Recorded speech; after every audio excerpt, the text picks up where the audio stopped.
Pai, por esta oportunidade de estarmos aqui reunidos, para que possamos levantar louvores a Ti, para que possamos, Senhor, sermos expostos à Tua palavra, para que diante dela possamos endireitar, consertar aquilo que precisa ser consertado, Senhor. Obrigado, Pai, pela realidade sobrenatural que é a igreja do Senhor. Pessoas reunidas, Pai, para levar adiante a missão que é proposta ao Seu povo. Obrigado, Senhor. Obrigado, Pai, pelo Teu Filho, Jesus de Nazaré, o Deus missionário, o Logos que vem à terra para restabelecer a ligação entre o homem e Deus. Obrigado, Senhor, por Jesus de Nazaré, ao vir a terra não apenas ter trazido a divindade ao meio dos homens, mas ao morrer, ressuscitar e ascender aos céus, ter levado a nossa humanidade de volta para Deus. Obrigado, Senhor, pelo Teu Espírito que caminha conosco. Obrigado, Senhor, por não apenas nos mostrar para onde devemos ir, o caminho que devemos seguir, o norte, mas também por meio do Seu Espírito, caminhar conosco nesta direção. Obrigado, Pai, pela realidade sobrenatural que se impõe à nossa vida, pela instituição da família, essa instituição que é o laço mais forte que nos é proporcionado para, na relação dos pais com filhos, passar as coisas do Senhor para a próxima geração. Obrigado, Senhor, por tudo que o Senhor tem feito em nosso meio. E é no nome do Teu Filho, no nome poderoso do nosso Senhor e Salvador, que todos aqui, unissonamente, dizemos amém. Podem sentar, amados irmãos. Muito obrigado.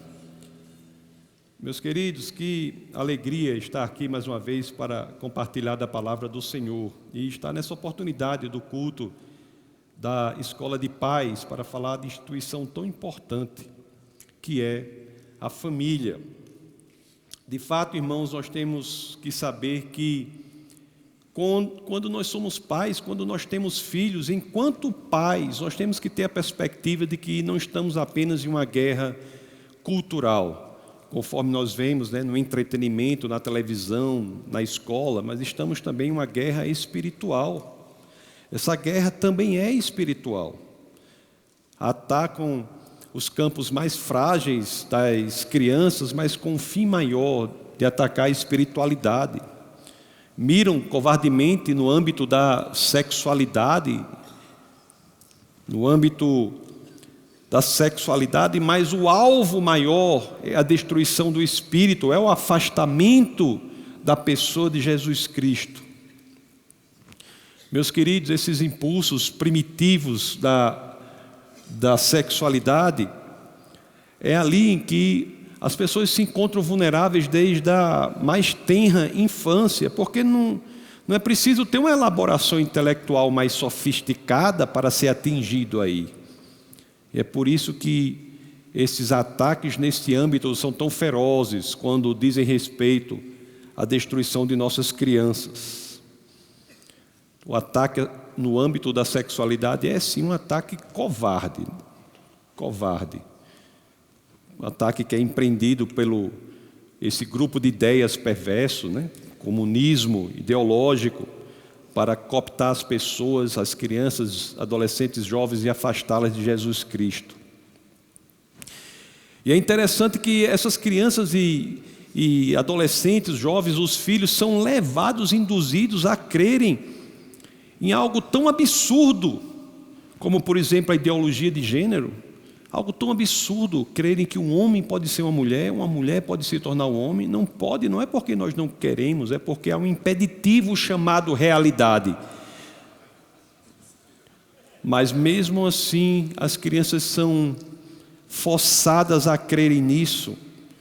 Isso não é por acaso que tamanha absurdidade é proposta para as crianças, porque a crença em algo tão absurdo não é algo que se dá no âmbito racional.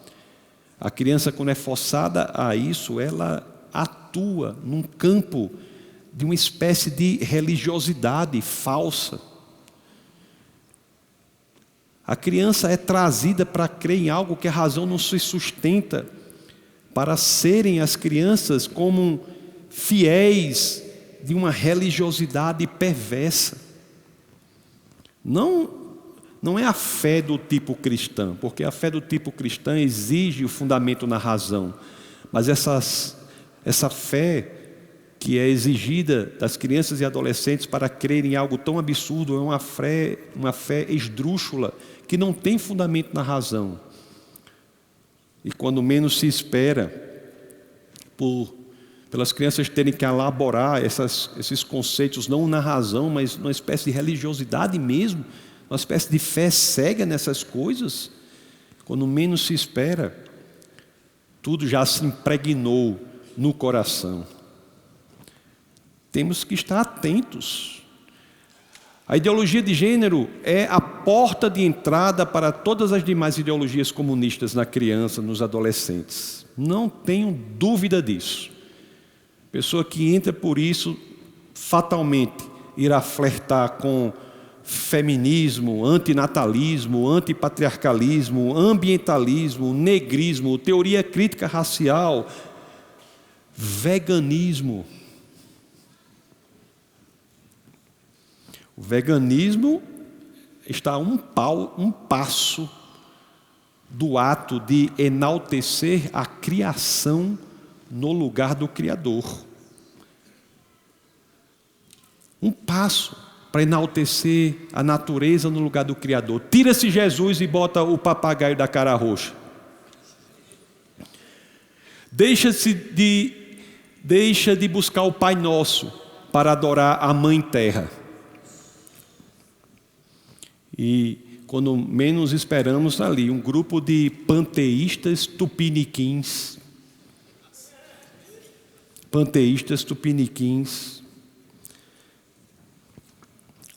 Que já tiveram os seus corações roubados, já foram afastados do Senhor, já foram separados do caminho correto. E nós, enquanto pais, temos que proteger nossos filhos disso tudo. Temos que nos posicionar. Temos que influenciar os nossos filhos com efetividade.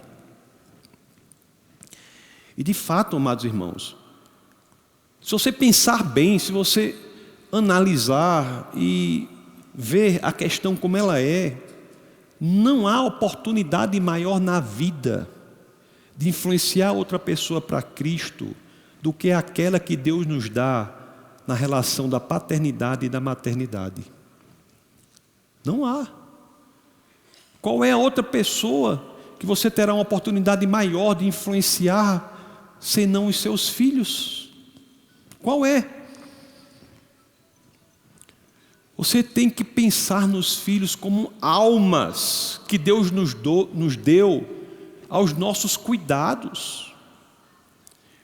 Os filhos são almas que são nos entregues para que nós cuidemos e que nós os levemos ao Senhor.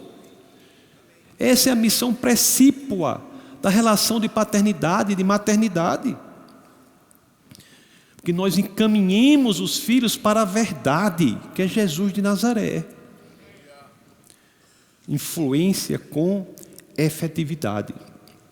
Mas como fazer isso? Essa é a questão, que carcome o recheio do nosso crânio, a nossa mente fica se espremendo. Como fazer isso? Eu sei que temos que influenciar, mas como fazer isso?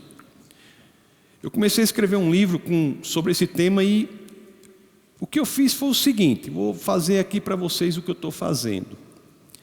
Eu peguei um trecho das Escrituras, a segunda carta do apóstolo Paulo a Timóteo, no capítulo 3, do verso 10 a 15, que trata de como influenciar, de como foi que se deu aquela relação de influência. E dali, creio que podemos extrair 10 princípios importantes para a influência efetiva dos pais em relação aos filhos. Então, o que eu queria combinar com vocês é isso, que nós pudéssemos nos expor à segunda epístola a Timóteo, do capítulo 3, do versos 10 e 15, e vamos investigar se conseguimos tirar 10 princípios aí, para que com base nesses princípios nós possamos desenvolver uma influência mais efetiva em relação aos nossos filhos. Então abramos a segunda epístola do apóstolo Paulo a Timóteo, no capítulo 3. Vamos ler os versos 10 e 11 e depois nós iremos ver os princípios. Assim dizem as Escrituras. Vou utilizar, eu não sei se o irmão que está ali é o Pedrão, se ainda é o Pedrão, ele está aqui faz vários dias aí dentro daquela casinha ali.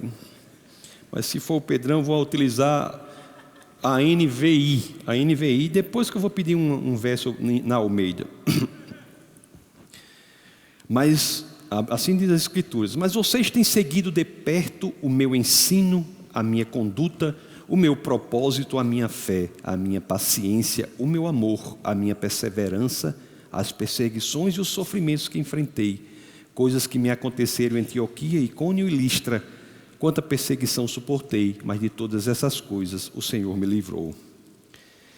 Interessante, amados irmãos, que o texto começa com uma metodologia. Se nós pudéssemos abrir em 2 Timóteo 3,10, irmão, você coloca aí, pode deixar o 3,10 aí, se for possível. Primeiro princípio que nós temos é isso, a metodologia. Qual é a metodologia? Seguir de perto. Seguir de perto, não é de qualquer maneira. Existe uma qualificação da forma que se deve seguir, que se deve estar perto daquele que você quer influenciar de perto. Os filhos, para serem influenciados pelos pais, têm de segui-los de perto. Você tem que estar perto do seu filho. Tem que estar perto do seu filho, seguindo de perto. E aqui diz, mas você tem seguido de perto o meu ensino. Seguir de perto o ensino. É interessante que o nosso ensino para o nosso filho tem que extrapolar o mérito unicamente acadêmico. Tem que ser algo que você esteja perto.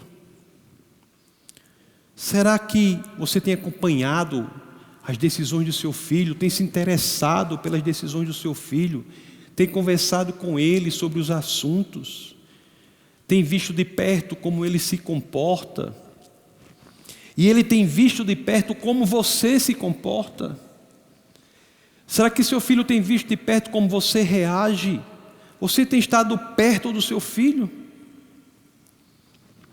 Amados irmãos, vou dizer algo que talvez choque alguns aqui. Cuidado com a mentira de que basta um tempo de qualidade. O importante é o tempo de qualidade. Que tempo de qualidade é esse? 20 minutos? 30 minutos é esse? É importante, são os 30 minutos de qualidade? Isso tem enganado tanta gente, principalmente as mães. Eu digo às mulheres todo canto, né? A carreira profissional das mulheres é importantíssima, mas não se engane, a sua carreira profissional não serve para substituir a sua maternidade. Você mesma descobrirá isso. Não serve para substituir. Por isso que diz aqui, seguir de perto o meu ensino.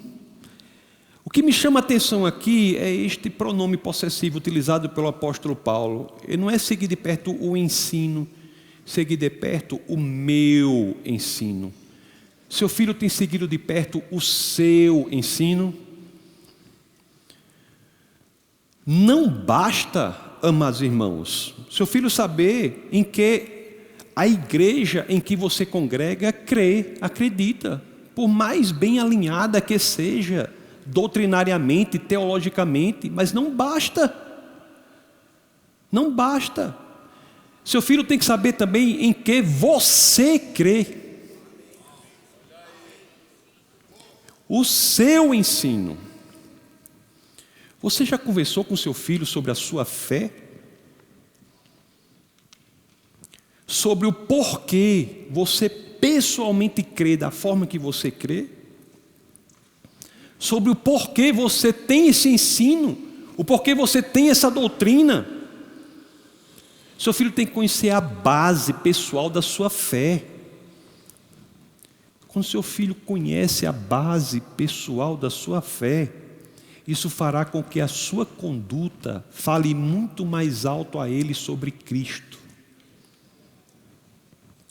É interessante que é sobre a conduta de que fala o nosso segundo princípio. Irmão, pode deixar o texto aí, irmão, por favor. 2 Timóteo 3,10. Mas você tem seguido de perto a minha conduta. A sua conduta, amados irmãos, é a face, digamos assim, exteriorizável do seu ensino, da sua fé. A sua conduta é o que dirá se você se comporta da forma que você diz, fala, ensina, crê. É a conduta. Seu filho tem seguido de perto a sua conduta. A hipocrisia não tem espaço na paternidade efetiva, nem na maternidade efetiva, claro. Não tem espaço. E não se enganem, amados irmãos, não se enganem. Eu vejo que conheço pais que se enganam em outros lugares, que conversando com pessoas. Não se enganem. Olhe, preste atenção, as crianças sabem dentro de si se os pais agem ou não com hipocrisia. O pai está em casa e manda dizer que não está.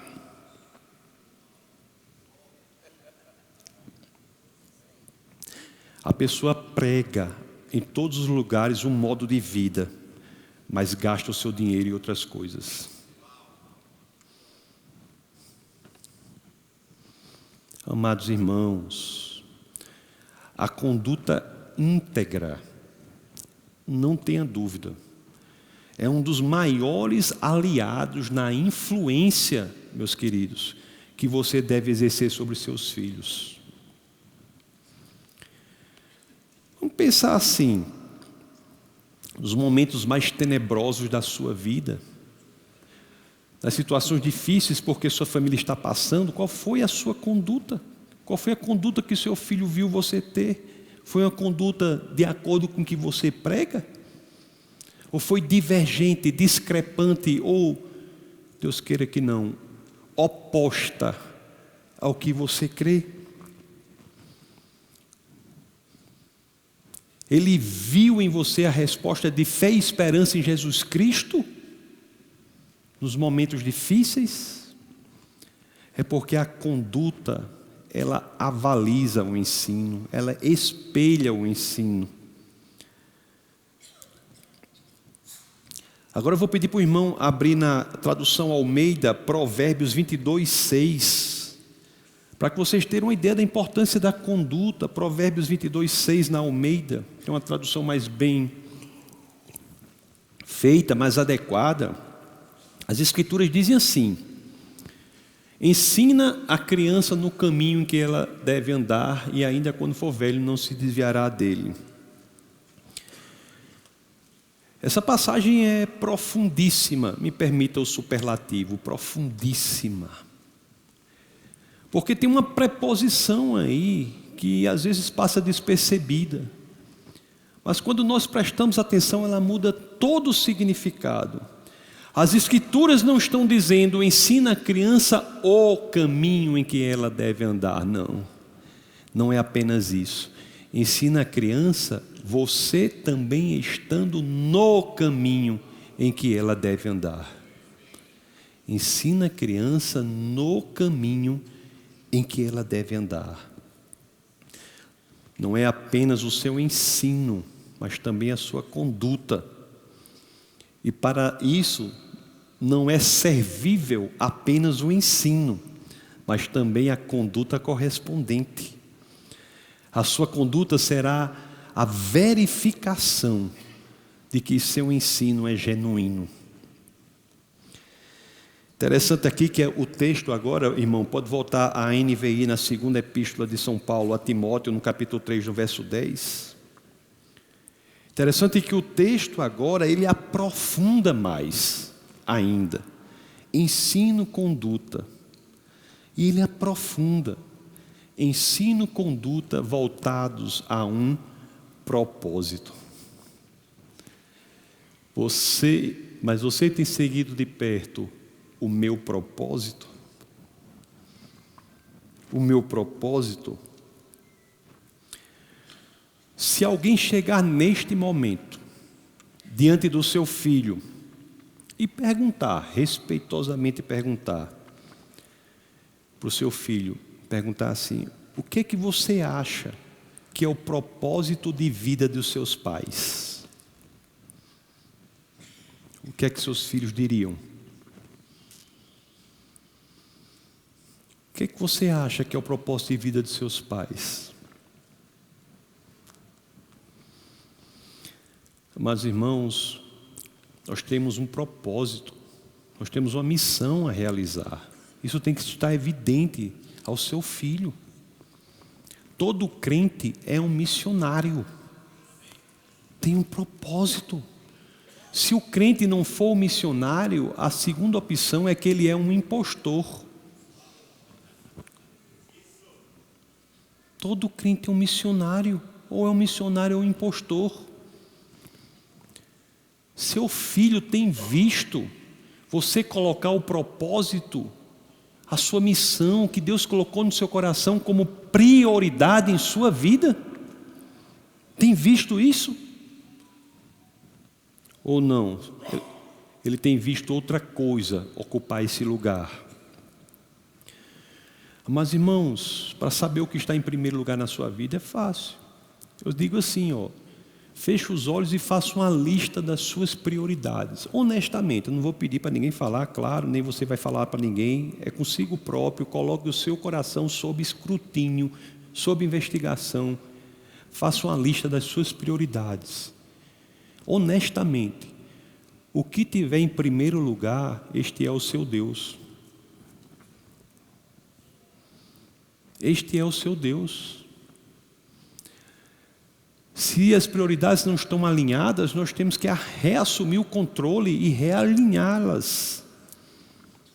Do contrário, meus queridos, isso minará a fé do seu filho.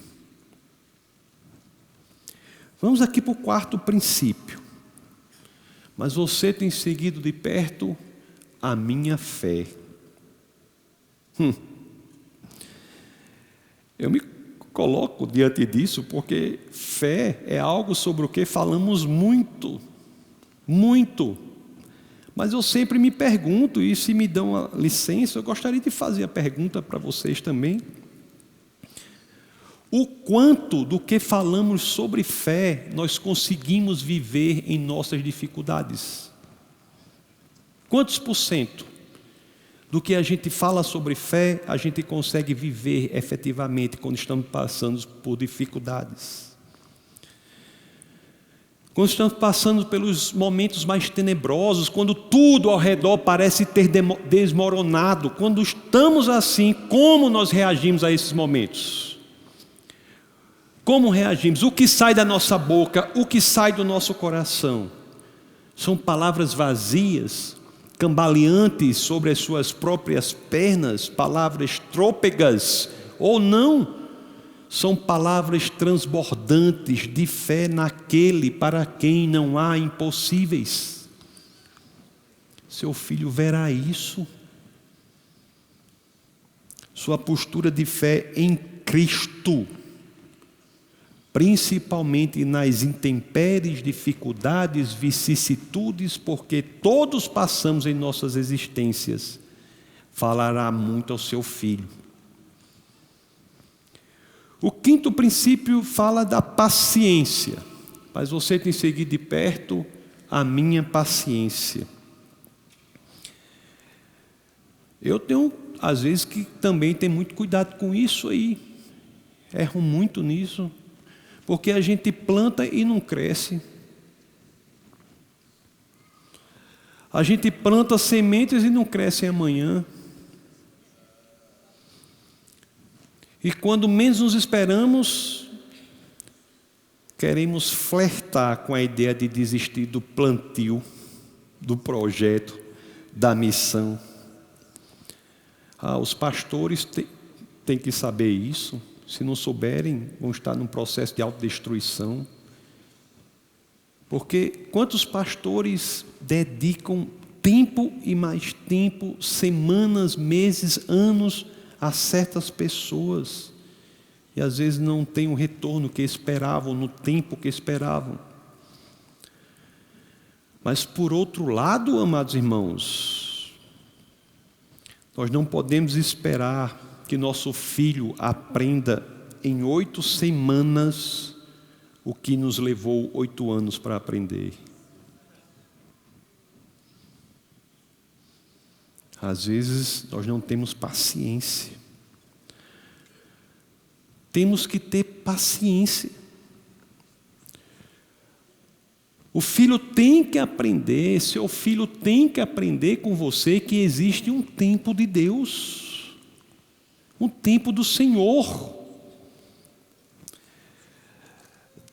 Ter paciência em Deus, amados irmãos, é uma das facetas da confiança que temos que ter no Senhor.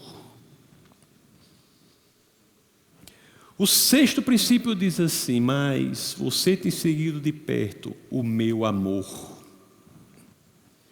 O meu amor. A mim me chamou a atenção o fato de ele estar escrevendo a Timóteo e diz o meu amor, mas não diz especificamente que amor é esse. Não é o amor por Timóteo especificamente, também é, mas não é ele unicamente, especificamente. Não é o amor pela igreja, mas é o amor indivisível.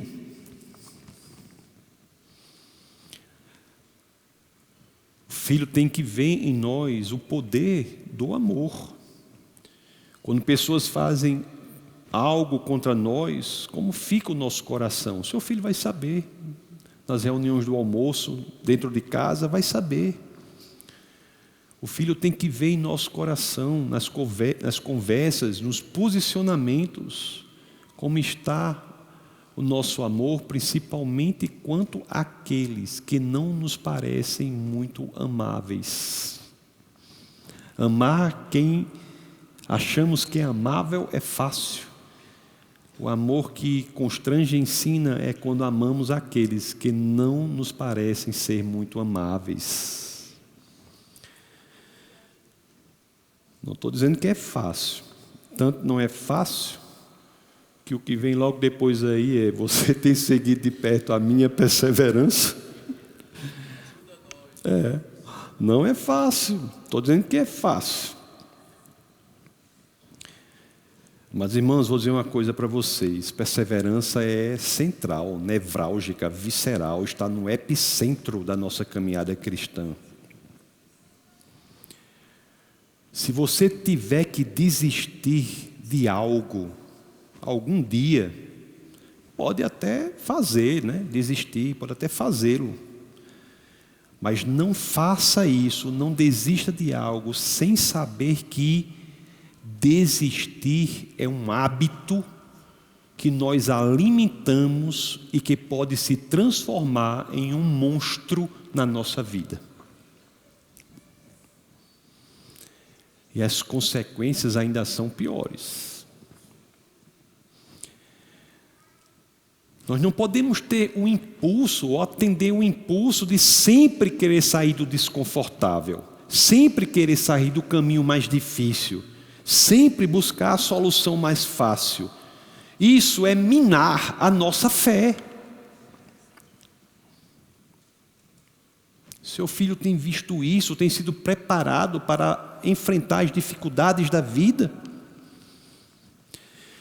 Mas, irmãos, permita-me dizer, seu filho tem visto algo em sua vida, que ele se convenceu de que é algo pelo que vale a pena perseverar? Seu filho diz: papai, eu não entendo. Ele persevera naquilo. E o pior é que quem escreve isso é Paulo. Paulo sofreu horrores. Depois aí, agora não, que não vai dar tempo, depois vocês leiam a segunda carta aos Coríntios, lá no capítulo 11, do 23 a 28, você vai ter uma ideia do que foi que ele sofreu. E diante de tudo que Paulo sofreu, a resposta dele foi perseverança. Por isso ele diz aqui a Timóteo: você conhece a minha perseverança, você seguiu de perto a minha perseverança. Mas, irmãos, se estamos no caminho certo, se estamos agindo corretamente, seu filho tem que ver você dizendo: pode o sangue dar na canela, pode chover canivete, pode ser o que for, eu não me desvio 1 milímetro nem para um lado nem para o outro, o meu foco é o Senhor.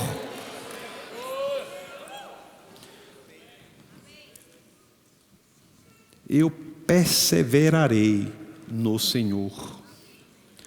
Você imagina o impacto disso na vida de uma criança? Você tem noção do impacto disso na vida de uma criança? Não é que a perseverança não gere perseguições, problemas. Vão gerar, pois o mundo detesta a verdade. Nós estamos na contramão do mundo. Passe para o próximo, nós já sabemos que é: você tem seguido de perto. Aí passe para o 11 aí, por favor, meu querido. As perseguições. A perseverança no que é certo gera perseguição. Claro. O mundo é errado. O mundo diz que um menino pode ser um javali, um homem pode ser uma mulher. O mundo não quer saber de verdade, não. Não quer saber de verdade, não. E é o que eu sempre digo. Às vezes eu estou e a pessoa chega e diz: pastor, eu estou sofrendo perseguição no trabalho ou na minha família. Eu me tornei crente e estou sofrendo isso. Aí eu digo: glória a Deus, irmão. Se você é cristão e não sofre nenhum tipo de perseguição em razão da sua fé, é bom que você reavalie a sua saúde espiritual. É bom que reavalie. Nós somos o sal da terra. Nós não somos o caramelo da terra, não.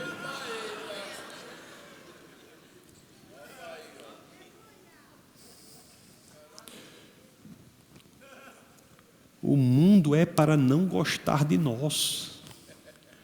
Fomos chamados para isso. E seu filho tem que entender isso. Sabe por quê, meus queridos? Porque num mundo como esse, e eu não estou dizendo nada novo, integridade na fé, na verdade, tem um custo. E seus filhos devem saber que você está disposto a pagar esse custo. Amados irmãos, se nós não somos vistos sendo perseguidos por aquilo que cremos, perseguidos por Cristo, como você pode esperar que vocês e que seus filhos achem que Cristo tem algum valor?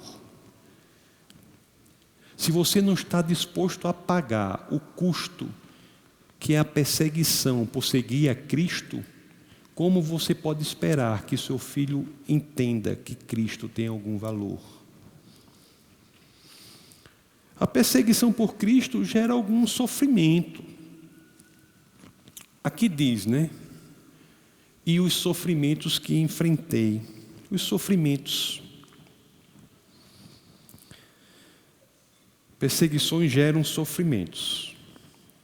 Perseguições genuínas por Cristo geram um tipo de sofrimento. Aliás, esse é o único sofrimento genuinamente bíblico que todos devemos esperar. Mas devemos saber que nós não estamos sós, irmãos. O Deus, Criador dos céus e da terra, Ele habita em você. Os santos do Antigo Testamento ficam se perguntando a todo momento como é viver com Deus que criou tudo a partir do nada dentro de nós. Não há experiência teologicamente mais profunda, muito maior do que as que tiveram Abraão, Isaac, Jacó, Moisés, qualquer um santo do Antigo Testamento. Não há experiência maior teologicamente falando do que a que nós que entregamos a nossa vida ao Senhor vivemos hoje, que é o Espírito dele habita em nós. Amados irmãos, o Deus que habita em nós não é um hamster não é um farelo de biscoito não. O Deus que habita em nós é aquele sem o qual nenhuma definição de poder, de autoridade, de transformação é possível. Todo poder se define com base em Deus. Nosso evangelho é um evangelho de poder. E é interessante que é com base nisso que nós temos o 10º princípio, que diz aqui. Eu vou ler para o 10º princípio. Eu vou voltar a ler 2 Timóteo 3, 10 e 11. Volta para o 10 lá, vamos ler tudo de novo, que eu cheguei no 10º princípio. Estou lendo aqui a Bíblia, mas eu quero dizer um negócio para vocês. Quando lemos tudo, encerramos um 10º princípio aqui, nós iremos ver que o nosso Deus, apesar de tudo que passamos, é um Deus que não nos abandona. Olha o que diz as Escrituras, vamos ler de novo, tudo que falamos aqui, de 2 Timóteo 3,10. Mas você tem seguido de perto o meu ensino, a minha conduta, o meu propósito, a minha fé, a minha paciência, o meu amor, a minha perseverança, as perseguições e os sofrimentos que enfrentei, coisas que me aconteceram em Antioquia, Icônio e Listra. Quanta perseguição suportei, mas de todas essas coisas o Senhor me livrou.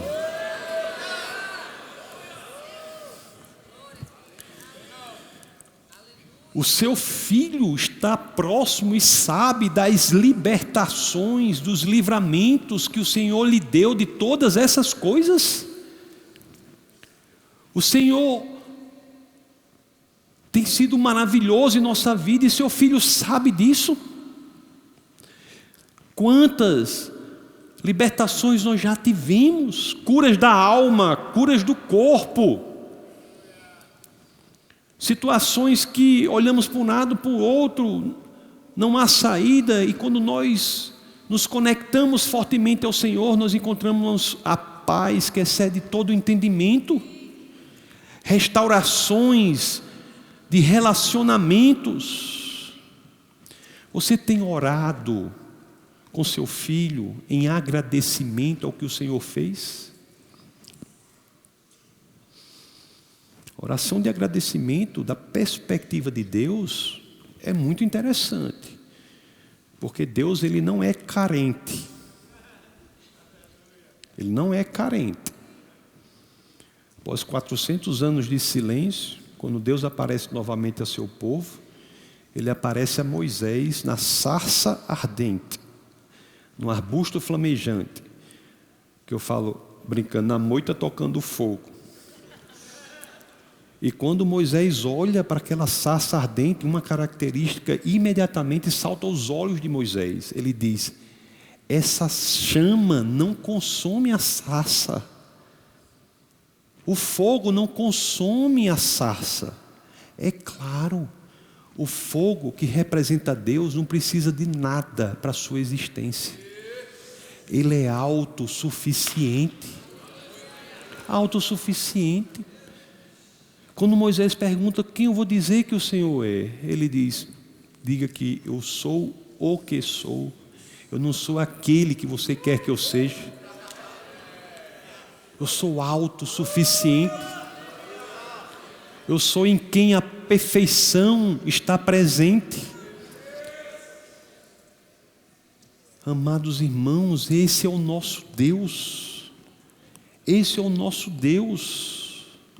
E quando oramos em agradecimento ao Senhor, não é para agradá-lo, para atender uma carência dele, que ele disse: ai meu Deus, já faz não sei quantas horas ninguém orou. Ele não precisa disso, mas por que nós somos conclamados a orar em agradecimento ao Senhor? Por quê? Por cuidado que Deus tem conosco, porque orando em agradecimento, nós trazemos à memória quem Deus tem sido por nós. Seus filhos têm que saber isso. Foi o que Josué falou quando ele fez a primeira assembleia de crentes. Traga, ensina aos seus filhos o que Deus tem feito por você. Seu filho precisa saber quem é o Senhor. Se Deus foi fiel inúmeras vezes, um sem número de vezes, seu filho vai ter a convicção que ele será fiel amanhã.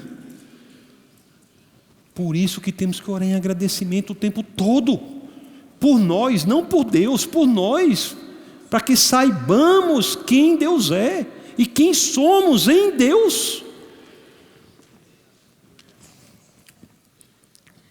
Será que seus filhos sabem dessas maravilhosas coisas que Deus fez em sua vida? Se você é cristão, entregou sua vida ao Senhor, tenho 100% de certeza que Deus fez maravilhas em sua vida. Jesus foi maravilhoso para você. Quando eu viajo por aí às vezes eu estou num lugar, aí vem um garçom no restaurante ou uma pessoa no hotel, e a pessoa diz assim: não, eu era crente, mas desviei. Aí eu sempre digo: né rapaz, Jesus fez muito ruim com você, não foi? Aí ele imediatamente se torna o maior defensor de Jesus, o desviado. Imediatamente, pode fazer essa experiência. Não, Jesus não tem nada a ver com isso não. Mesmo desviado é incapaz de não ver as maravilhas que Jesus fez por ele.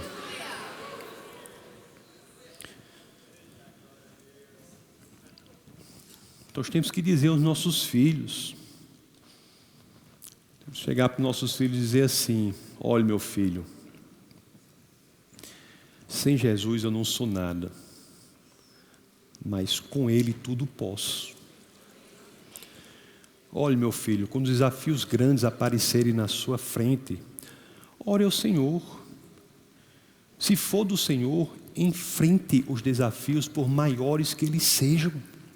Nós temos que criar filhos corajosos, destemidos, filhos capazes de enfrentar as dificuldades da vida. Não podemos criar crianças frouxas, não. Crianças que parecem cada vez mais uns menininhos que não conseguem fazer nada, tem medo do sereno.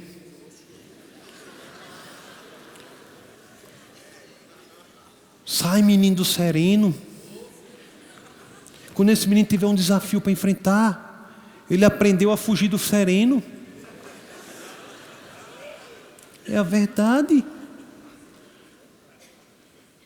Não existe, amados irmãos, não existe domínio próprio de quem é abestalhado, não. O abestalhado não tem nada a dominar, não. Se nós somos conclamados a ter domínio próprio, é porque somos capazes de fazer coisas terríveis e não fazemos pelo domínio próprio. Você tem que criar seus filhos para enfrentarem o mundo. Nós precisamos no reino, o Senhor precisa de soldados, não precisa de gente frouxa, não. Como eu estou dizendo, os adolescentes usando aquelas calcinhas apertadinhas, com medo de tudo, dá um tropeção, quer ligar para o SAMU.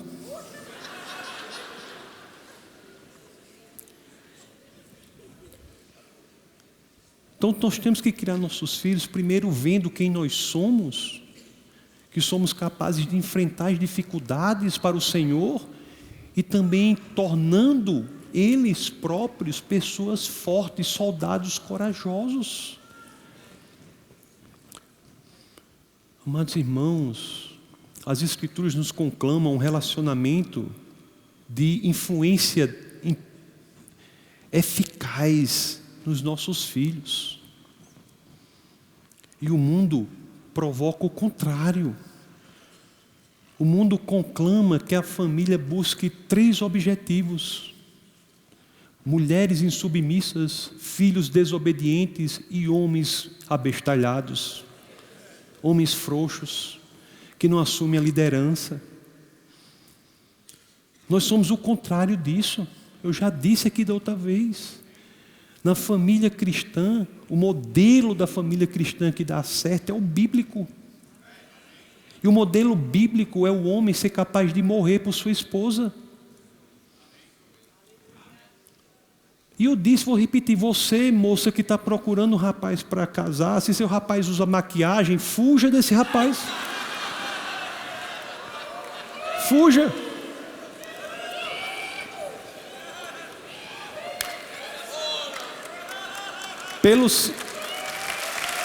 Fuja.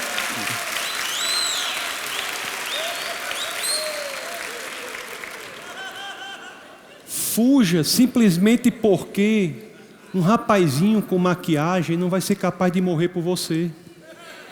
Ele pode ser uma pessoa muito boa, uma pessoa maravilhosa, não estou dizendo que ele é ruim não, mas ele não serve para desempenhar o papel do homem cristão no casamento. Não serve. É a essa pessoa que a mulher se submete no casamento. E a essas pessoas que os filhos obedecem. Pare de achar que desobediência é normal. Dos seus filhos não é normal. Um menino adolescente, totalmente desobediente, rebelde, e tem pai cristão que diz, meu filho sabe como é, né? Na adolescência a rebeldia, né? Rebeldia para a cosmovisão cristã tem uma origem, se chama Satanás. Rebeldia, rebelião vem do Satanás. Seu filho adolescente não é para ser rebelde não, porque você está dizendo que ele tem que ser rebelde, você não está errado. Agora, como se já não bastasse a destruição da família por meio do ataque à obediência dos adolescentes, já estão atacando a obediência das crianças de 2, 3 anos, que não tem força para nada, já estão cada uma mais mal educada do que a outra. E o que se diz agora para justificar? Não, essa é a primeira adolescência. Já ouviram esse termo? Que conversa é essa de primeira adolescência, meus irmãos? Onde é que está você, mãe cristã, onde é que está o primeiro drone, o primeiro míssil teleguiado que já inventaram? Você sabe qual é? É a chinela japonesa.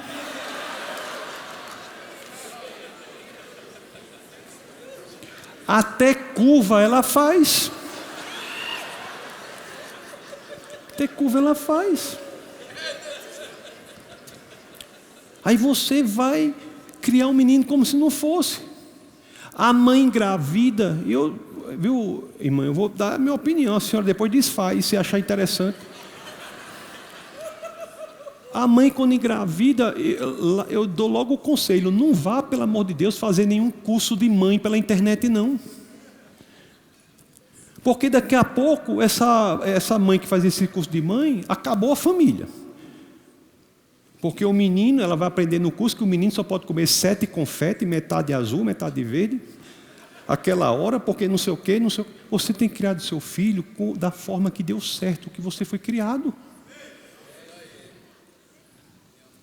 São todas estruturas que nós não vemos, mas que são feitas para destruir a família. Daqui a pouco a mãe não tem mais tempo com o marido, porque o menino tá na hora do menino tossir.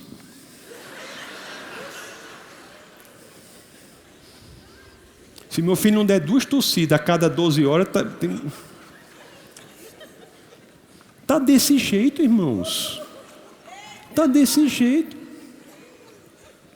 Então nós temos que nos posicionar. As Escrituras ainda são o nosso manual. Entendeu? Não é o curso do Hotmart não, nosso manual não. As Escrituras são o nosso manual. Tem que seguir o que está ali. Crianças obedientes, corajosas, capazes de se tornar aqueles que Deus quer que eles sejam, para enfrentar os obstáculos que lhes serão propostos e fazer com que o reino de Deus se expanda e a missão dela seja realizada. Não crie seu filho como alguém incapaz de fazer isso, não. Não atrapalhe o propósito que Deus tem para a vida dele, não. Mulheres que entendem que pode desenvolver a carreira profissional, claro, mas entendem que isso não é substitutivo do valor da família, da maternidade.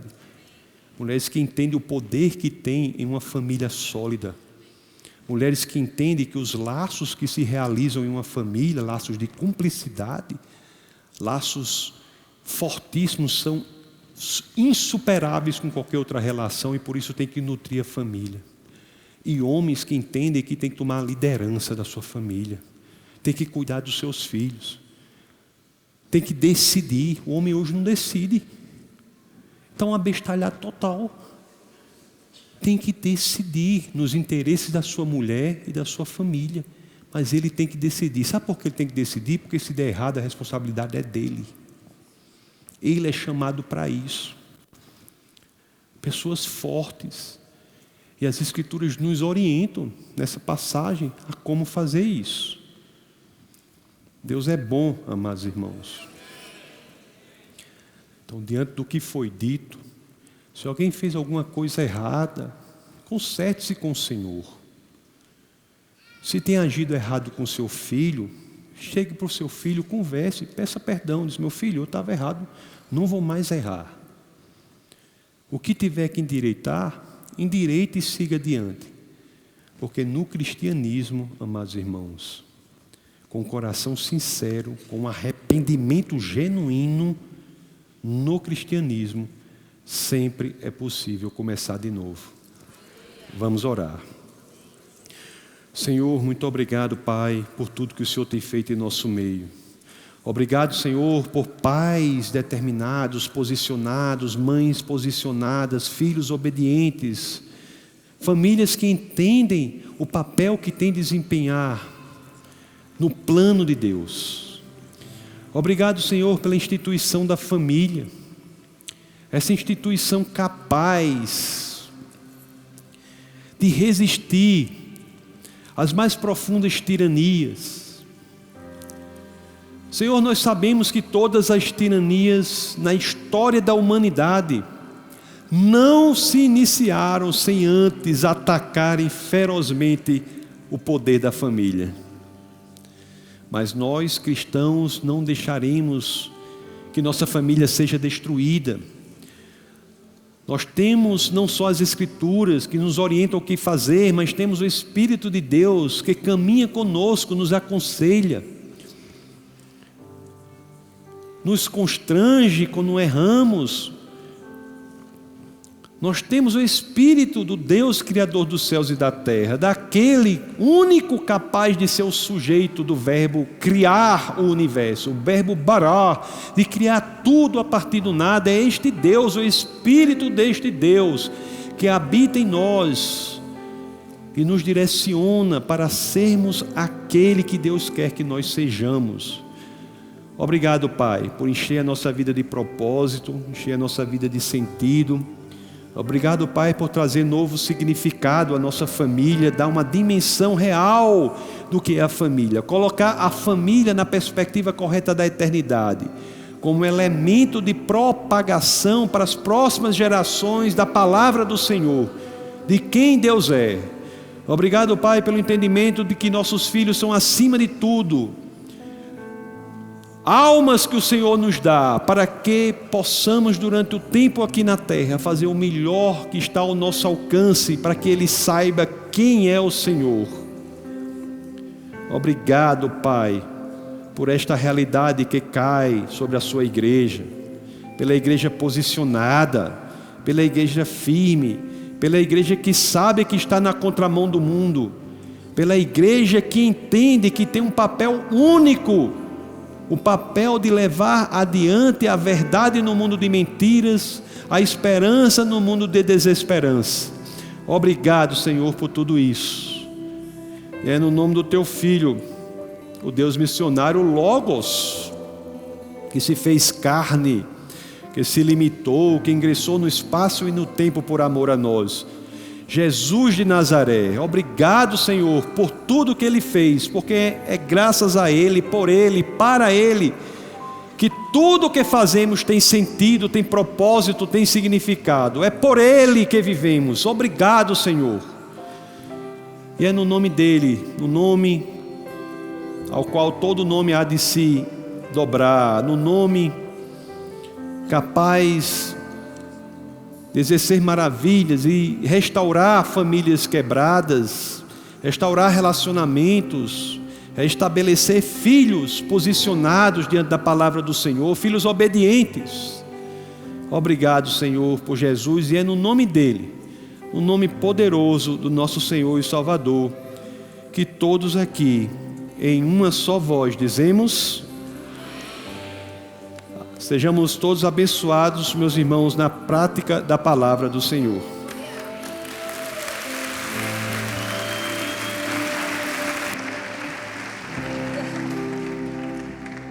Glória a Deus. Você foi inspirado, não é mesmo?